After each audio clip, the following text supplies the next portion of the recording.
pendaftaran pemilihan presiden 2024 semakin dekat. Persaingan elektabilitas bakal calon presiden pun semakin terasa. Seperti hasil survei Litbang Kompas yang dirilis pada 21 Agustus lalu.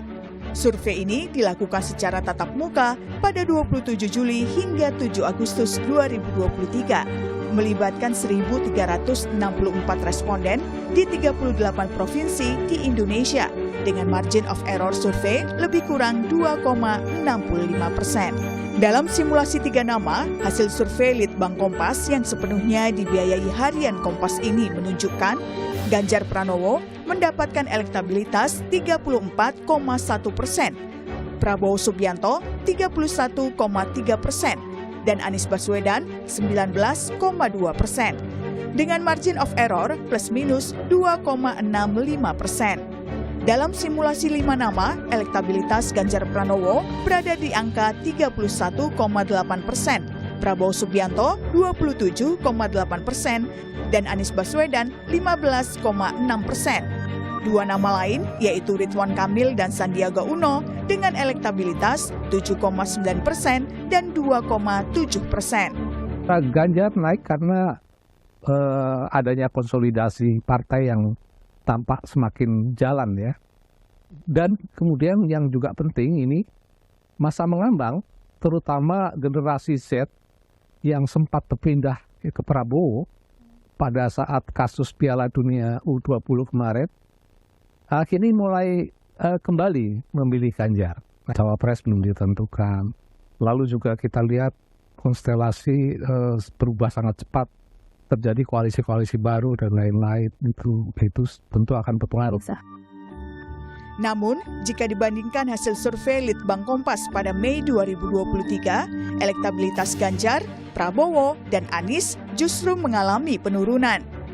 Hasil survei Litbang Kompas juga menunjukkan suara pendukung Joko Widodo di Pilpres 2019 cenderung mengalir ke Ganjar Pranowo jika dibandingkan Prabowo Subianto, yaitu 63,6% suara ke Ganjar Pranowo dan 36,4% ke Prabowo Subianto.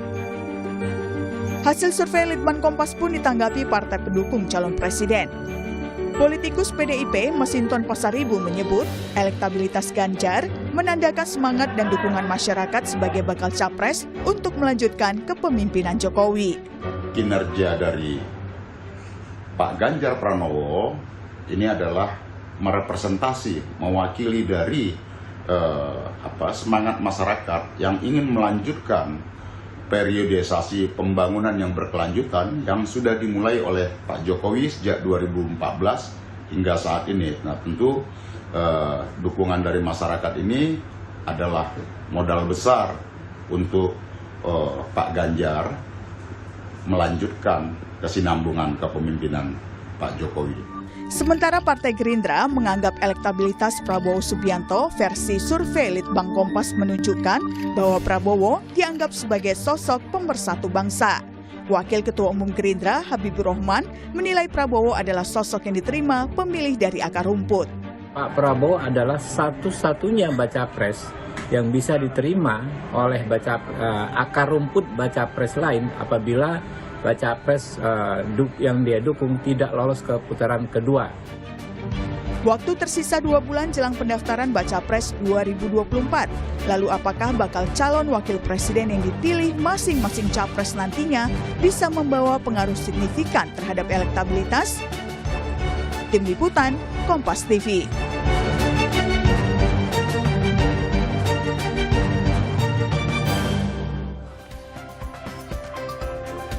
Saudara, 2 bulan jelang pendaftaran pemilu presiden 2024, terjadi persaingan elektabilitas bakal calon presiden. Hasil survei Litbang Kompas yang paling baru, 21 Agustus kemarin, menunjukkan persaingan ketat terjadi antara Ganjar Pranowo dan Prabowo Subianto. Kami pagi hari ini akan membahas soal elektabilitas bakal calon presiden bersama sejumlah narasumber. Ada anggota DPR RI, fraksi PDI Perjuangan Arya Bima, juru bicara Partai Keadilan Sejahtera Pipin Sopian, dan juru bicara Partai Gerindra Wihadi Wianto. Selamat pagi Bapak-Bapak. Assalamualaikum semuanya. Assalamualaikum warahmatullahi wabarakatuh. Baik, saya langsung ke Mas Bima dulu. Mas Bima, elektabilitas Ganjar unggul dalam survei Litbang Kompas kemarin di 21 Agustus kemarin, tapi tipis, marginnya kecil sekali selisihnya dengan Prabowo. Nah, ada analisis tersendiri dari Anda dan tim di PDI Perjuangan? Ya, terima kasih. Pada prinsipnya kami menghargai ya dan sangat memperhatikan setiap hasil survei yang disampaikan oleh beberapa sumber. Dan kami melihat perkembangan atau faktor-faktor yang mempengaruhi naik turunnya kandidat satu dengan yang lainnya. Ya. Karena apapun hasil survei juga merupakan satu indikator ya, walaupun itu bukan hasil akhir. Saya melihat usaha-usaha bagaimana mengenalkan Mas Ganjar Pranowo yang saat ini tingkat popularitasnya belum menyeluruh. Kalau tidak salah dari Kompasnya sekitar 84%. Ya. Usaha-usaha kami untuk mengenalkan ini memang. Mas Bimo, mohon maaf, saya potong. Ini audio Anda kurang begitu jelas. Mungkin nanti tim teknis kami akan memperbaiki. Saya akan nanti akan tanyakan kembali pertanyaan yang sama. Nanti saya untuk sementara akan ke Pak Wihadi dulu untuk menanyakan hal yang sama. Pak Wihadi, pertanyaan saya sama sambil menunggu audio Mas Bimo nanti diperbaiki oleh tim teknis kami. Pertanyaan sama, elektabilitasnya Pak Prabowo saat ini tipis ya, meskipun sedikit di bawah Mas Ganjar, tapi tipis. Analisis dari tim Partai Gerindra bisa Anda utarakan, Pak Wihadi? Ya, pertama-tama kita melihat bahwa hasil yang dilakukan oleh Litbang Kompas ini semuanya merupakan suatu bahan evaluasi bagi tim kita semuanya. Ya. Jadi bahwa kenaikan elektabilitas Pak Prabowo pada saat yang lalu yang naik, kemudian sekarang ini mungkin ada penurunan, tapi mungkin penurunan ini nanti akan kita evaluasi, dan kerja-kerja keras daripada kami di lapangan dan kerja-kerja keras kami semuanya ini adalah juga tetap akan kita genjot di lapangan, dan saya kira kita melihat bahwa elektabilitas Pak Prabowo itu masih ada kemungkinan untuk bisa naik kembali, karena kalau kita lihat dari survei Litbang Kompas, pada saat kita bicara head to head, maka Pak Prabowo sebenarnya unggul dari Ganjar maupun dari Anies. Nah, ini menunjukkan bahwa Pak Prabowo ini posisinya adalah posisi di mana banyak pemilih yang sebenarnya ke Pak Prabowo, tetapi karena ada dengan Pak Anies mungkin mereka akan masuk ke Pak Prabowo. Jadi di sini kita melihat bahwa tokoh pemersatu daripada Pak Prabowo ini adalah yang memang bisa menjadi option daripada semuanya. Jadi saya kira ini adalah merupakan satu hal yang kita lihat bahwa ke depannya itu gerakan-gerakan kita atau kemudian kader-kader kita itu tetap akan bergerak, dan kita percaya bahwa relawan-relawan juga akan menambah daripada elektabilitas Pak Prabowo. Dan ini saat ini memang relawan-relawan kita ini kan masih banyak yang baru deklarasi, belum bergerak. Jadi saya kira setelah deklarasi ini kita akan bergerak. Ya, dari hal itu maka elektabilitas Pak Prabowo kita yakin bahwa akan meningkat dari gerakan-gerakan yang akan dilakukan nantinya. Jadi saya kira itu adalah merupakan kedepannya kita lakukan dalam gerakan-gerakan daripada relawan-relawan ini. Artinya analisis Anda, relawan-relawan yang baru saja mendeklarasikan diri ini belum sepenuhnya bergerak begitu ya, karena baru saja mendeklarasikan diri, sedangkan dari kubu Mas Ganjar melalui PDI Perjuangan ya sudah banyak mesin-mesin yang sudah bergerak begitu, lebih dulu dibandingkan Pak Prabowo. Saya akan kembali ke Mas Bimo. Mas Bimo sudah halo, tes. Ya, baik, halo. Sudah jelas, audionya sudah jauh lebih jelas. Terima kasih. Mas Bimo, silakan analisis Anda soal elektabilitasnya Mas Ganjar kali ini. Ya, pertama-tama tentunya kami menghargai dan sangat memperhatikan hal-hal yang menyangkut hasil survei. Ya. Kami melihat bahwa apapun hasil survei itu bisa kita lihat sebagai satu variabel, satu indikator, walaupun bukan sebagai satu hasil akhir, karena kita juga ingin mengetahui begitu dinamisnya masyarakat pemilih saat ini di era teknologi informasi yang cepat mengubah persepsi masyarakat antara kandidat satu dengan kandidat yang lainnya. Alasan-alasan naik turunnya itu yang justru kami perlukan untuk melihat variabel-variabel atau indikator-indikator yang menyebabkan kandidat-kandidat ini naik turunnya, termasuk di sini adalah Ganjar Pranowo. Apalagi waktunya sekarang ini semakin mendekat, ya. Waktunya masih cukup lumayan panjang sih sampai Februari, dan untuk mengubah keadaan dari hasil-hasil survei itu masih ada waktu, saya melihat begitu. Nah, mengenai masalah Ganjar Pranowo, memang usaha kami yang pertama adalah bagaimana ngejar popularitasnya dulu, karena sampai hari ini kita masih sekitar 84% yang baru mengetahui Ganjar Pranowo sebagai calon presiden dan mengenal Ganjar Pranowo. Ini survei internal ya Mas Bimo ya? Ya, survei internal, dan Kompas juga sekitar 87 kalau tidak salah Kompas. Ya. Sampai hari ini kita masih 13% kalau dari survei Kompas yang belum mengetahui soal Ganjar Pranowo atau Pak Ganjar Pranowo. Disinilah mulai ada keserasian atau kekompakan antara mesin partai dan kawan-kawan relawan untuk mensosialisasikan. Seperti yang kita lakukan kemarin, gerakan menempel stiker atau memasang baliho dan spanduk pada seluruh jajaran partai maupun para relawan. Ini yang tentunya kami inginkan, dan setelah tanggal 5 September besok masa jabatan gubernur itu selesai, maka lebih bisa optimal kembali untuk membawa atau menghadirkan dan mendatangkan Pak Ganjar Pranowo kepada seluruh segmen masyarakat yang ada di Indonesia. Di situ kita harapkan waktunya lebih panjang daripada saat ini yang hanya hari Jumat dan Sabtu atau Sabtu dan Minggu.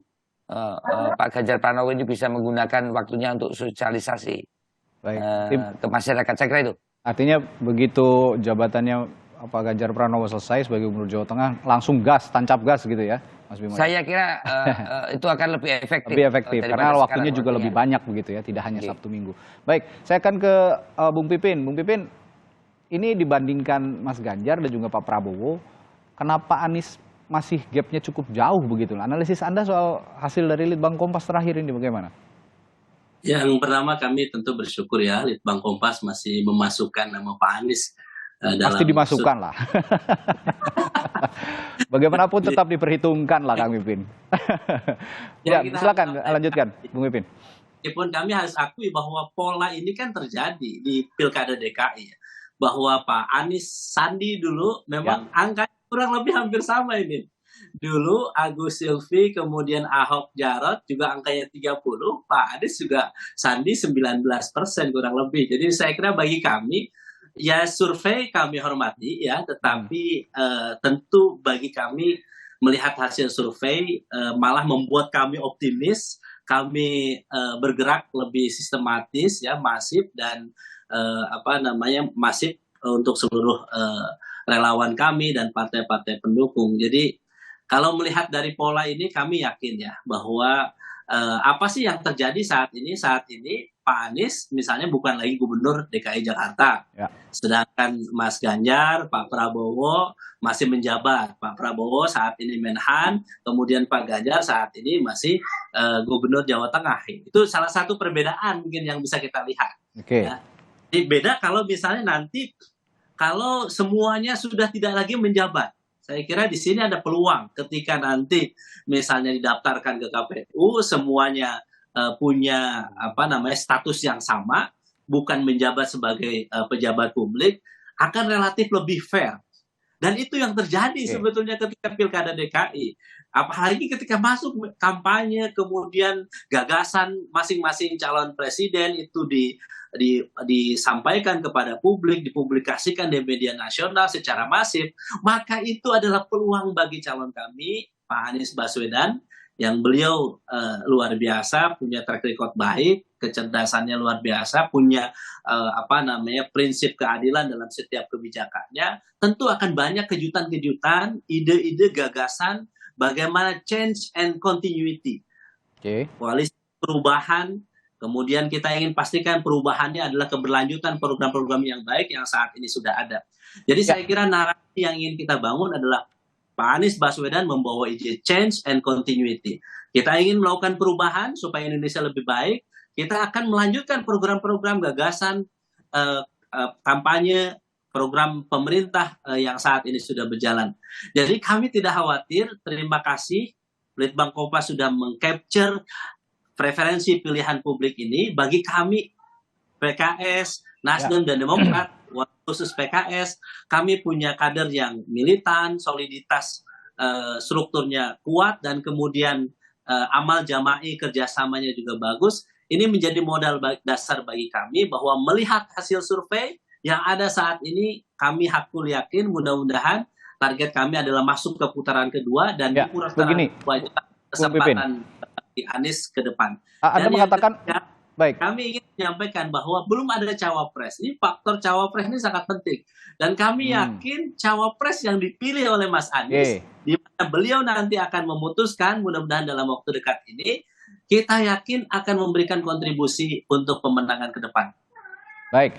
Anda tadi menggarisbawahi soal jabatan di pemerintahan, Pak Ganjar Pranowo sebagai Gubernur Jawa Tengah dan Pak Prabowo sebagai Menteri Pertahanan. Karena itu mereka lebih dikenal publik, lebih elektabilitasnya lebih tinggi. Sedangkan Pak Anies sudah tidak menjabat lagi sebagai Gubernur DKI Jakarta. Tapi bukannya justru sebaliknya, Pak Anies tidak menjabat lagi sebagai pejabat publik begitu, seharusnya punya waktu lebih banyak untuk menyosialisasikan dirinya, untuk memberikan gagasan-gagasan kepada masyarakat, apa saja yang nanti akan dikerjakan jika dirinya menjadi seorang pemimpin. Bagaimana Anda melihat ini? Ya, resourcesnya juga berbeda. Kalau saat ini Gubernur Jawa Tengah, Menhan punya APBN, punya APBD, ya, untuk bisa memobilisasi pilihan, untuk bisa memaksimalkan kegiatan-kegiatan program-program pemerintahannya, dan itu akan dinisbatkan kepada yang bersangkutan. Sedangkan Pak Anies Baswedan saat ini tidak menjabat, memang keliling, tetapi tidak ada sesuatu yang misalnya harus menyerahkan ini, itu harus gunting pita dan sebagainya. Ini sangat rasional, dan dari situ ketika seseorang punya jabatan, birokrasi, kemudian mohon maaf ya mungkin aparat, terus kemudian sumber daya, itu lebih besar. Kami sampaikan bahwa yang kami tunggu adalah Oktober, di saat masuk pendaftaran ke KPU, kemudian masuk masa kampanye, disitulah ada debat calon presiden yang kami nantikan nanti, ya, dan itulah yang kita harapkan. Apa nanti kampanye gagasan? Ketika calon presiden, kita akan lihat bagaimana kampanye gagasannya ke depan untuk perbaikan, untuk perubahan, untuk bagaimana Indonesia yang lebih baik. Disitulah kesempatan Pak Anies Rashid Baswedan untuk menunjukkan kemampuannya sebagai pemimpin yang layak untuk memimpin Indonesia ke depan. Nanti kita juga akan bahas tersendiri juga soal, tadi saya tertarik oleh pernyataan Bung Pipin soal pendamping-pendamping para bakal calon presiden ini. Siapa cawapresnya itu juga akan menentukan elektabilitas. Nanti akan bahas lebih khusus, tapi saya akan ke Pak Wihadi secara khusus menanyakan pendukungnya Pak Jokowi jika di hasil survei Litbang Kompas ini ternyata lebih banyak untuk memilih Ganjar Pranowo jika di hasil survei Litbang Kompas paling baru. Padahal dalam berbagai kesempatan ya, dan juga saya lihat juga ada beberapa baliho, lalu poster begitu ya. Berapa kali Pak Prabowo mendampingkan wajahnya dengan Pak Jokowi, dan beberapa kesempatan momennya juga berada dalam kesempatan yang sama dengan Pak Jokowi. Ini juga kan harusnya punya hasil yang serupa jika pendukungnya Pak Jokowi ini beralih ke, atau bukan beralih, ikut juga memilih Pak Prabowo. Tapi hasilnya tidak demikian, Pak Wihadi. Bagaimana menurut Anda? Ya, saya kira dengan hasil 30% itu adalah merupakan hasil yang kita hargai, dan saya kira itu bukan sesuatu hal yang boleh dikatakan tidak ada sama sekali pendukung Pak Jokowi. Tapi dalam hal ini kalau kita cermati bahwa survei Litbang Kompas ini kan berjalan di bulan Juli kalau nggak salah. Nah, ini kan perkembangan ini kan masih berjalan lagi. Nah, saya kira mungkin relawan-relawan yang baru deklarasi ini adalah relawan-relawan yang dulunya mendukung Pak Jokowi, dan ini kan salah satu hal yang mungkin saya katakan tadi bahwa mereka baru mendeklarasikan tapi belum bergerak dengan full speed di lapangan. Jadi saya kira relawan-relawan yang ada ini adalah merupakan relawan dari pendukung Pak Jokowi dan juga mungkin pendukung yang lain. Dan ini kan masih ada terus di sini untuk dukungan dari relawan. Jadi saya kira hasil 30% ini adalah hasil yang sudah ada, ya kan. Kemudian ini saya yakin akan bisa bertambah dalam hal ini karena dukungan dari relawan yang sampai sekarang masih terus mengalir untuk deklarasi dan mereka percaya kita masih belum bergerak full speed atau 100% mereka bergerak di lapangan. Oke, poin Anda kembali ke relawan-relawan yang baru deklarasi tadi, itu kebanyakan sebelumnya pendukung Pak Jokowi dan bisa saja nanti dalam beberapa waktu mendatang keadaannya akan berubah begitu ya Pak Wihadi ya?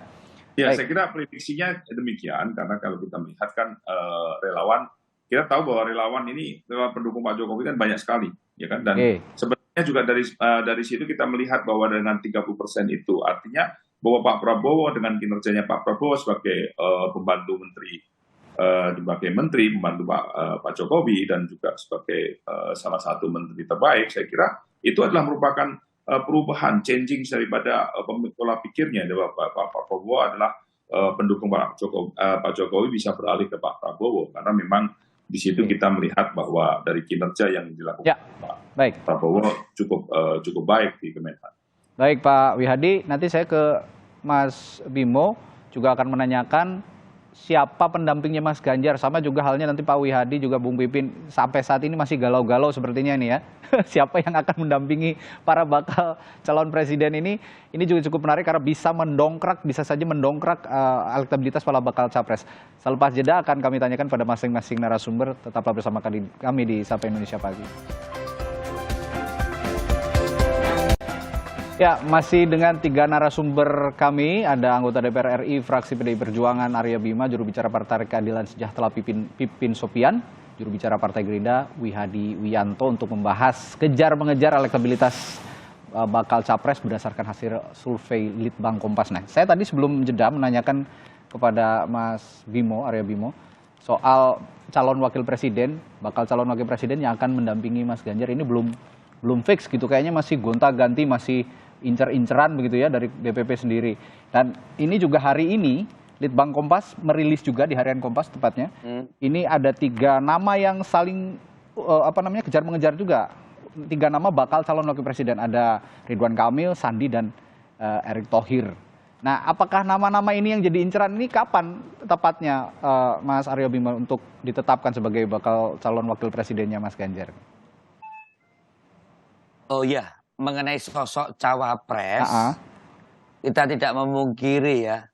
Tentu kita juga menghitung sejauh mana sosok cawapres ini juga menentukan hasil untuk mendongkrak suara Pak Ganjar Pranowo. Ya. Ini tentunya perlu kita memilih cawapres yang bisa dipastikan dapat menambah suara Pak Ganjar Pranowo untuk bisa menang. Ini penting dan tentunya cara memilih kami dengan berbagai simulasi dan satu skenario yang kemarin juga Mbak Puan sampaikan, nama-nama itu tentu juga dinamis. Walaupun yang utama tetap melihat bagaimana pasangan capres-cawapres ke depan itu mampu jadi presiden dan wakil presiden yang dapat kompak di dalam menyelesaikan berbagai persoalan bangsa saat ini maupun ke depan. Apalagi kita 2 kali pilpres sudah mendapatkan mandat rakyat yang tentunya saat ini dengan tingkat kepuasan publik yang cukup tinggi dalam kepemimpinan Pak Joko Widodo dan Pak Kiai Haji Ma'ruf Amin. Ini penting sekali di dalam kriteria-kriterianya. Untuk cawapres semakin cepat itu juga semakin baik karena waktu sosialisasi ini agak berbeda dengan Pilpres tahun 2014 dan 2019 yang waktunya cukup panjang. Kalau kita melihat, kalau itu nanti Oktober diumumkan, itu hanya punya waktu sekitar 4 bulan untuk capres-cawapres ini melakukan berbagai kampanye. Maka kami juga berharap Kompas misalnya, saat ini kan masyarakat belum mengetahui banyak tentang hal yang tadi Pak Pipin sampaikan tentang program daripada calon-calon ini sebenarnya apa. Masa kampanye nanti demikian pendek. Nah, kami ingin berbagai fasilitas publik, terutama juga media, memfasilitasi untuk kandidat capres cawapres ini menyampaikan program-programnya kalau toh nanti yang bersangkutan menjadi presiden. Ini lebih penting daripada kita selalu diskusi berbagai gimmick-gimmick yang ada. Oke.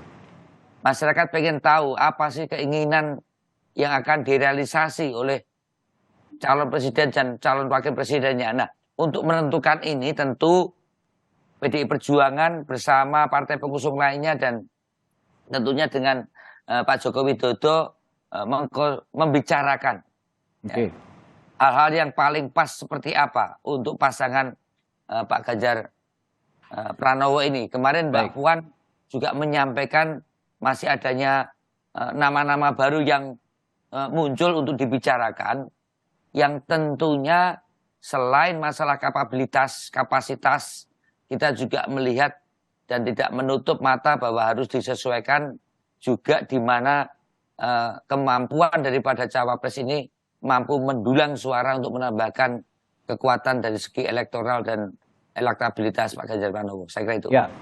Tapi sudah mengerucut, Mas Bimo, nama-nama itu kan terakhir itu ada 5 nama katanya yang sedang digodok oleh DPP. Bahkan kemarin malah Mbak Puan munculkan nama baru, Mas Gibran bisa saja kemungkinan mendampingi Mas Ganjar. Ini padahal Mas Gibran di luar 5 nama yang sebelumnya dikerucutkan tadi. Tapi sekarang sudah mengerucut apa belum namanya? Iya, mengerucut pasti di dalam berbagai simulasi dan analisa. Tapi menambah kadang juga menjadi sesuatu perhatian karena digoda juga ini sama lembaga-lembaga survei ini kan untuk melihat sejauh mana kompetensi, kapabilitas juga popularitas dan elektabilitas bagi masing-masing cawapres yang sudah pernah dikantongi 10 nama itu. Saya kira itu. Berarti kalau tergoda oleh hasil survei, nama yang sudah digodok, ternyata di hasil survei tidak demikian begitu ya? Tidak sebagus yang dibayangkan begitu, Mas Bimo? Ya, kalau pasangan ini kan bagaimana menjadi keluarga yang sakinah mawaddah warahmah. Itu kan yang penting buat kita untuk menjadi pasangan di dalam menyelesaikan persoalan ke depan. Tapi fakta juga tidak bisa dipungkiri sejauh mana elektabilitas dan popularitas itu penting. Itulah yang sering menggoda dari suatu sisi ini, mencari pasangan yang cukup pasangan ini yang pas dengan elektoral dan tingkat popularitas yang tinggi. Itulah yang saat ini menjadi satu pemikiran dengan dinamika masyarakat yang berkembang. Pak Wihadi, ini menarik melihat hasil survei Litbang Kompas soal sosok bakal calon wakil presiden ini, gadang-gadang bakal calon wakil presiden. Kita ketahui Muhaimin Iskandar, Caimin ini berapa kali dalam berbagai kesempatan mengemukakan sangat ingin menjadi pendampingnya Pak Prabowo gitu ya di Pilpres nanti sebagai calon wakil presiden. Namun menariknya di survei Litbang Kompas kali ini jika kita lihat hasil 3 besar lah ya yang paling tinggi elektabilitasnya tidak ada nama Caimin, adanya nama Ridwan Kamil, Sandiaga Uno sama Erick Thohir begitu Pak Wihadi. Analisis Anda soal ini bagaimana Pak Wihadi? Sorry. Jadi begini, Gerindra dengan PKB ini kan sudah berkoalisi 1 tahun yang lalu, dan dalam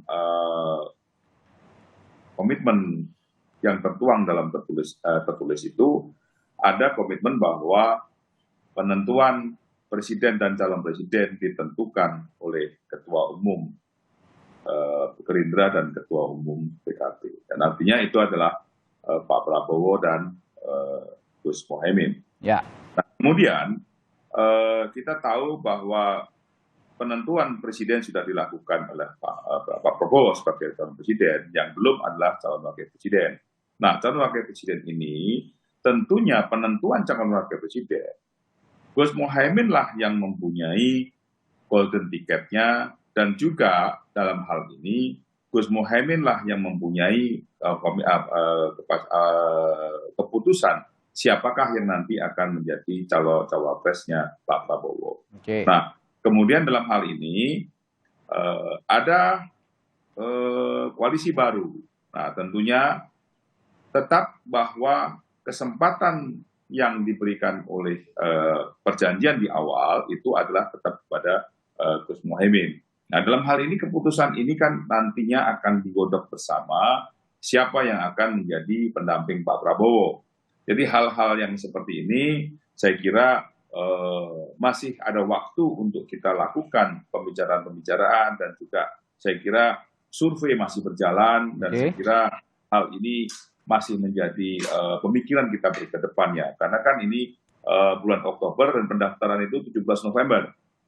Jadi saya kira masih ada waktu di sini, dan kita melihat bagaimana nanti penentuan calon wakil presiden yang akan ditentukan oleh Gus Muhaimin mengenai masalah siapa yang akan mendampingi Pak Prabowo. Ya. Kira itu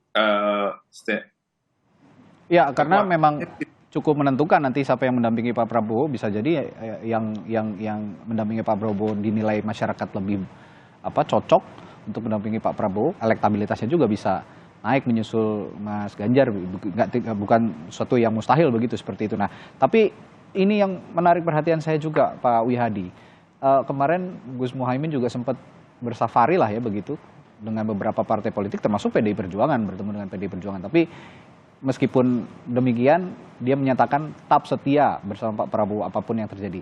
Nah, kalau misalnya ternyata nanti calon wakil presiden yang dipilih itu bukan Gus Muhaimin, apakah kesetiaan itu akan tetap dipegang oleh Partai Gerindra?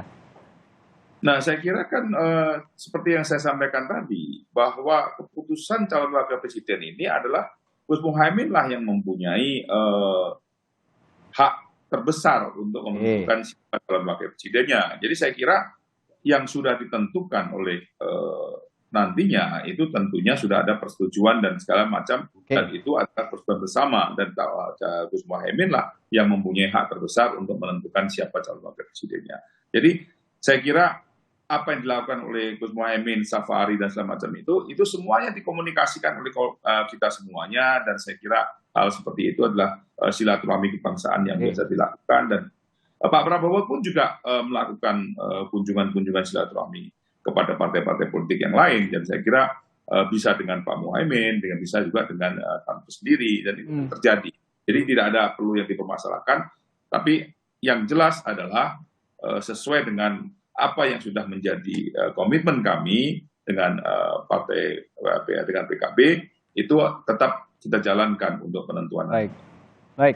Saya akan ke Bung Pipin. Bung Pipin, meskipun saat ini Pak Anies Baswedan ini elektabilitasnya masih belum terlalu bersaing dengan Pak Ganjar dan juga Pak Prabowo, tapi tentu akan ada upaya dari PKS dan teman-teman partai pengusung lainnya untuk mendongkrak elektabilitas Pak Anies. Upaya apa saja kira-kira yang akan ditempuh?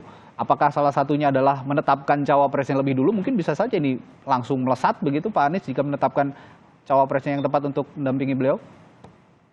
Ya, tentu ya, cawapres itu salah satu faktor pemenangan yang menjadi salah satu pertimbangan kami ke depan ketika Pak Anies misalnya di survei masih di ranking 3 ya, dan saya kira kita akan melihat nanti bahwa sosok Pak Anies itu mungkin berbeda dengan yang lainnya. Beliau tidak bergantung kepada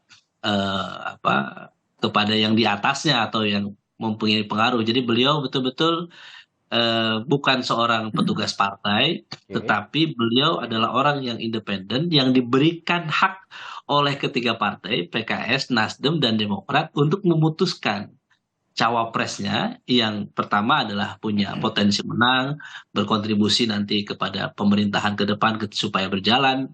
Dan yang ketiga, ini yang paling penting, adalah cawapres yang memiliki faktor kriteria 0 yang beliau sebutkan. Kriteria 0 itu apa? Berani dan tidak punya kasus. Kenapa? Karena kita tahu dalam kondisi saat ini, siapapun pasti akan berhitung ya. Bagi kami sebagai penantang, ketika salah memilih cawapres, apalagi cawapresnya punya kasus hukum, sangat mudah untuk diperkarakan gitu. Jadi ada interlocking politik yang saat ini terjadi. Nah, jadi bagi kami adalah, kami ingin memastikan bahwa Pak Anies nanti pendampingnya adalah orang-orang yang punya keberanian yang kuat ya, dan kemudian tidak punya kasus hukum ke depan, sehingga tidak bisa dipersoalkan ke depan. Jadi itu yang pertama. Yang kedua, tentu ya, kami dari PKS, Nasdem, dan Demokrat, dan juga relawan Anies Baswedan yang saat ini bekerja door to door dari rumah ke rumah ya. Kemudian kita pastikan setiap relawan juga bekerja di media sosial, dan yang tak kalah penting bagi kami adalah saat ini PKS sedang menyiapkan badan saksi nasional yang memastikan bahwa semua proses yang kita lalui, program kampanye, door to door itu kemudian kita gawangi nanti di TPS itu memastikan bahwa tidak ada suara rakyat yang digarong, ya. Maka kita pastikan bagi siapapun yang mau daftar menjadi saksinya Anies Baswedan, welcome, PKS sangat terbuka. Jadi bagi kami ini waktu cukup ya, kurang lebih mudah-mudahan 6 bulan. Saya setuju dengan Mas Arya bahwa lebih baik kita fokus kepada kampanye gagasan, bukan kampanye saling memecah belah bangsa. Kita fokus bagaimana apa yang ditawarkan oleh Pak Anies ke depan, bagaimana kita misalnya lebih memberikan perhatian kepada jalan yang non berbayar dibandingkan jalan yang berbayar, kemudian bagaimana kita bisa mengurangi hutang negara supaya tidak berlipat ganda sebagaimana saat ini, terus bagaimana kita mencari solusi supaya kedaulatan bangsa kita masih bisa terjaga. Saya kira banyak hal, dan yang paling penting saat ini concernnya Mas Anies adalah bagaimana kita concernnya bisa mengentaskan pengangguran, lapangan pekerjaan, prioritas tenaga kerja lokal dibandingkan tenaga kerja asing misalnya. Kemudian kita juga concern bagaimana sembako bisa lebih terjangkau, kesediaannya ada, kemudian harganya murah, dan bagaimana kesehatan juga bisa lebih baik. Jadi itulah yang saat ini kami sangat makanya welcome ketika UI, BEM UI mengajak Capres Pak Anies Baswedan untuk datang kemudian berdebat di kampus ketika MK memberikan keputusan yang sangat luar biasa. Ini saya kira pencerdasan demokrasi yang sangat baik yang disampaikan oleh MK. Silahkan Capres kampanye tidak boleh bawa simbol atau bawa logo. Saya kira ini adalah hal yang ditunggu oleh Pak Anies Baswedan bersama PKS. Baik, berani dan tidak punya kasus itu yang jadi poin utama untuk memilih cawapres. Jadi tapi siap ya untuk lebih dulu mendeklarasikan calon wakil presiden dibanding baca pres lain. Sudah siap ya berarti Pak Anies ya? Ya, saya kira kami tentu ya siap ya, dan tinggal cari momentum kapan yang pas. Saya juga karena banyak yang tunggu juga Kang Pipin ini. Lebih cepat, lebih baik. Nama-namanya dan Pak Anies sebetulnya sudah mengambil keputusan siapa cawapres yang akan dipilih, tinggal pengumuman saja. Kita akan nantikan kapan pengumuman yang tepat.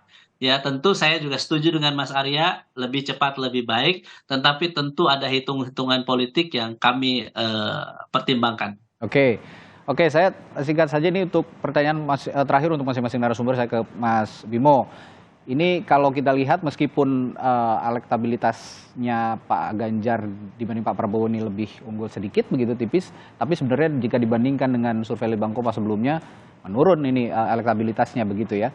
Apakah ini juga karena kinerja mesin partai tidak bekerja dengan optimal atau seperti apa? Apa yang akan dilakukan oleh partai-partai pengusung terutama PDI Perjuangan dan P3 sejauh ini yang sudah menyatakan diri mengusung Mas Ganjar? Mesin partai optimalnya harus seperti apa sebenarnya nanti?